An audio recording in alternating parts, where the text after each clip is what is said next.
What's up, everybody? Welcome to another episode of the Prop Wiz. Hold on. All right. Look, I had to make sure that my lapel mic was on my collar. I've been messing up, y'all. Been messing up today, man, with the production side of things.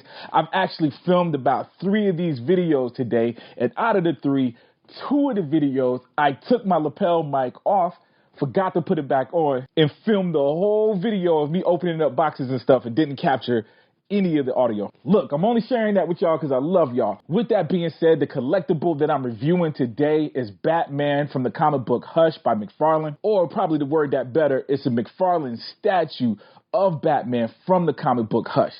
Actually, Hush was done by Jim Lee. But anyway, with that said, I'm going to show off the box, but I did already open this. I'm sorry. I don't know if I'm depriving you of some kind of crazy pleasure, like maybe you enjoy watching me open these boxes. I'm sorry. In the meantime, we will look at and review the box. And I guess the good thing is with McFarlane toys, man, all of them are pretty much standard, right? All of them got this black box with the white highlights, a dash of blue here and there. This particular one has a design on the back. It looked like it comes from one of the Hush comic books. More than likely, it probably came from Hush, right? I mean, the statue's from Hush. So this is probably an image from Hush with Batman running with Nightwing, illustrated by the legendary Jim Lee himself, one of the best artists in the game, if not the best. I mean, when I was growing up, I was always a Todd McFarlane fan, but I had no delusions about Jim Lee's artwork, man. So anyways, cool little box. Good thing I didn't destroy it. One thing about Todd McFarlane, even though it's cool, we got the cool artwork, a lot of these boxes are basic, man. Most of my McFarlane figures, I'll open this thing up, flatten it out, and end up throwing it in the trash. It don't even make it into the storage, man. It goes in the trash. I don't keep these at all. So that is what it is. Now for the actual statue itself, super dope.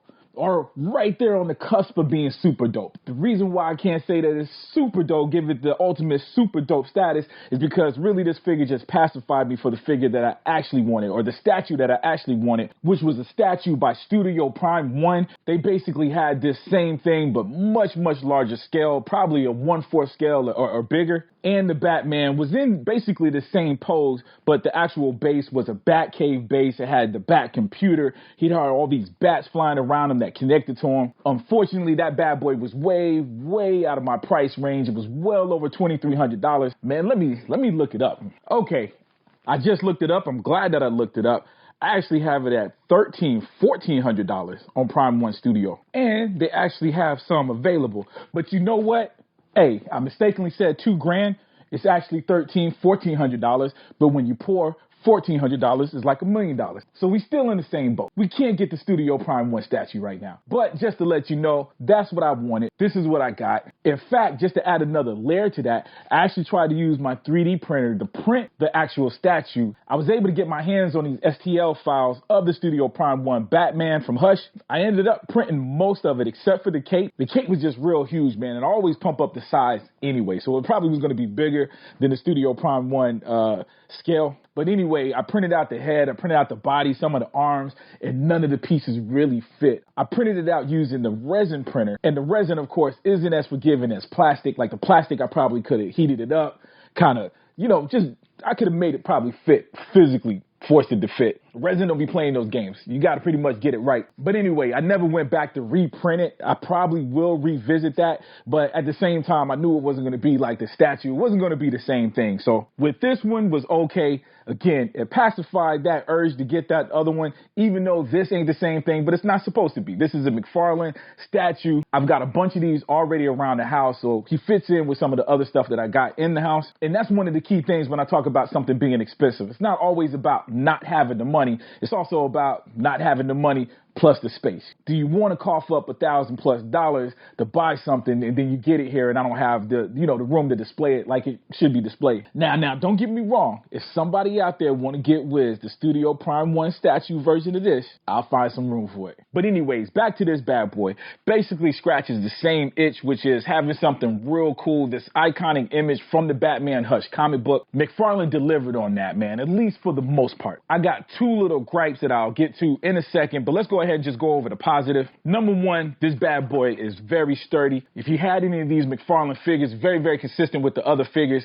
there's some heft to it, man. There's a little bit of weight to him, man, which I love. You know that it's made out of plastic or some kind of resin, yet it does feel like a statue. It feels rubbery to the touch, but I mean in terms of weight, it feels like a statue. The coloring is great. The detail is awesome. You can actually see some texture in the suit, in the spandex part of the suit. In fact, the boots, gloves, even the cowl has some texture to it, man, that gives it that realistic look. The bat logo is somewhat raised. It's not painted on there. The utility belt looks used and weathered, especially the buckle part of it. It's got a very, very realistic gold look to it, man. It's kind of weathered or kind of like a copper look to it. And you got all kinds of cuts and wrinkles in the costume. Again, very, very authentic to the Jim Lee design that you saw on the page. The head sculpt is fine. Again, seeing the Studio Prime statue, I got to imagine that was more detailed. But man, looking at this guy, it looks like a real person. Looks like Batman, dude. The eyes are dope. All the detail in the cowl. And again, it just highlights these little things like the fact that you can kind of see the imprint of his ears. All these little things that are in the Jim Lee's. That's very, very unique to the Jim Lee design, I think. Now, I'm looking at the bottom of his boots.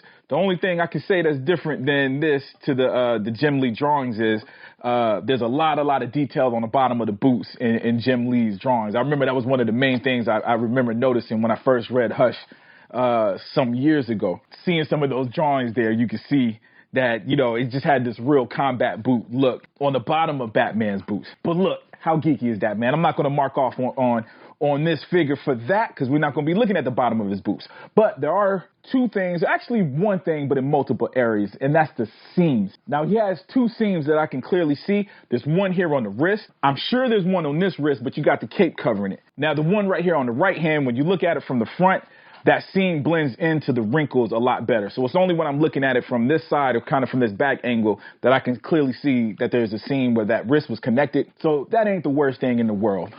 It's not that very noticeable. And to be honest with you, even if it was, I don't think that one would bother me.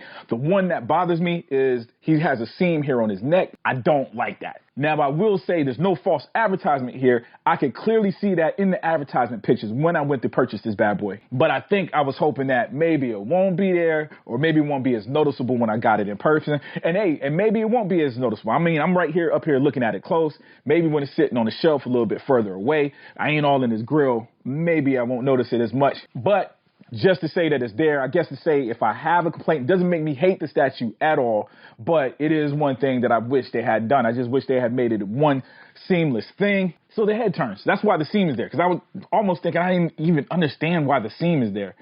So it looks like McFarlane Toys did make it to where he can turn his head left and right. It does turn pretty well. But again, when you turn it, then the sculpt doesn't line up with the neck as well. So the seam becomes even more noticeable when you turn it. So again, I think I would have rather them not even put the seam there at all, but it's there. You know, now the photographer in me would be cool. This is something I can take pictures of and of course, Photoshop that seam out easily, or I should have said seamlessly. Anyways, not the biggest deal. Overall, the statue was dope. I'll only knock off 1 point. I give it a 9 out of 10, maybe an 8.5 out of 10, just to be fair. Again, for this level, you kind of know what to expect for a $40 statue, man. The bad boy was only $39, I believe. So you can't beat this quality for that price point. But anyways, man, let me know what you guys think about this statue. Is this something you own, you plan on getting? Do you have some of the other McFarlane statues that you think is cool? Is there something out there that I haven't seen yet that I would love, that you think I might like, man? Man, hit me up and let me know. He do got some cool stuff, man. I think he got like a year 2 Batman or something like that. One of the comic books he had worked on. But dude, I think he wanted $200 something for it, man. And just, I can't do it, McFarlane. You tripping. But this bad boy, right up my alley, man. We're good with this. But again, let me know what you guys think, man. Leave me some comments. If you like this video, make sure you hit that like button. If you haven't already, please subscribe. Yo, also, man, check out my Instagram, man. You can catch me on Instagram at the Prop Wiz. I'm always posting photos and stuff, man. New collectibles that I get, some of the builds that I'm doing. I might just snap a couple of pictures, something I might not have took the time to do a video of. There's definitely some pictures of stuff on there, man. Check that out. Also, if you're feeling some of the music you might have heard on this channel, check out my music page at Master Wiz, again on Instagram. In fact, both of my Instagram pages have a link under the bio, a link tree. You click on that, all my links to my YouTube channels, to my music page, Spotify page, whatever will pop up. Check it out, man. In the meantime, as always, I love you guys to death, and I'll check you out next time. All right? Peace. Yo, read alive as those demonizing me a lion. Notice that you a wolf in sheep clothing, but I'm a lion. You don't know yourself, so don't define who I am. Sport my red cape so you can see me when I fly in. I'm in this great state of mind I'm in. If I was you, I would pick the suit you wanna die in. I worked hard to get where I'm at, you trying to buy in. No surviving like driving backwards on 910. I been the greatest debate, one better. Nas Black thought, make it whatever. My mind stay forever, writing every day to get my writing game better. My song's about the art form, not just making cheddar. Man, I ain't even tell y'all. You know I had to redo the outro. I had finished recording and looked, and my tape recorder had ran out of battery. Where's my producer at, man? Who wants a producer job?